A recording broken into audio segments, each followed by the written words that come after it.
Buwan ng horoscope ng Libra ngayong Oktubre.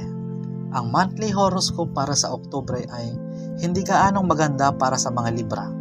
Dadaan kayo sa mga pag-angat at pagbaba sa inyong karera. Maaaring may hindi magiging malapit mula sa inyong mga kasamahan sa trabaho.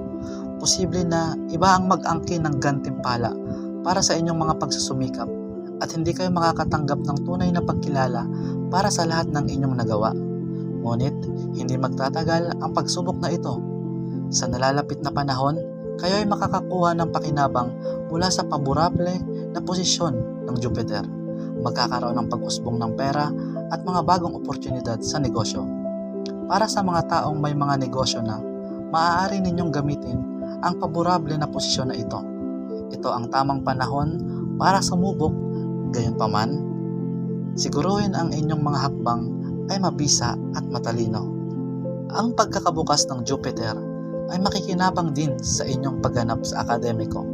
Maaari kayo ay tawagan ng isang kilalang universidad upang magpresenta o magpatuloy sa inyong pag-aaral. Sa kasamaang palad, wala kayong paborable na planeta para sa larangan ng pag-ibig at pera na magsusustento ng anumang malalim na pag-unlad. Pagkakaroon ng mga pagkakaiba sa inyong relasyon sa asawa o mahal sa buhay.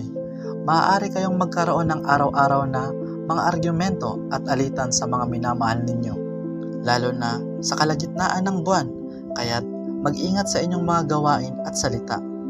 Kahit ang mga pinakamaliit na hindi kasiyasiya ay maaaring maging malaking away ngayong buwan. Ganon din sa inyong finance horoscope, wala itong mga positibong tanda ng kita o investment returns sa Oktubre.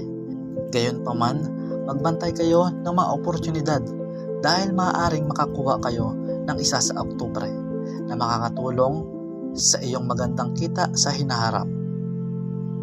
Ang monthly horoscope para sa Oktubre ay may kaunting mga agam-agam sa kalusugan para sa mga Libra. Ngunit, ang paglipat ng Jupiter sa ikapitong bahay ay unti-unting matatapos ang lahat ng mga problema sa kalusugan para sa inyo. Isang tip para sa Libra horoscope ngayong Oktubre, dapat rin kayong maging mapanuri at mapagmatyag upang wag palampasin ang mga magandang oportunidad sa trabaho.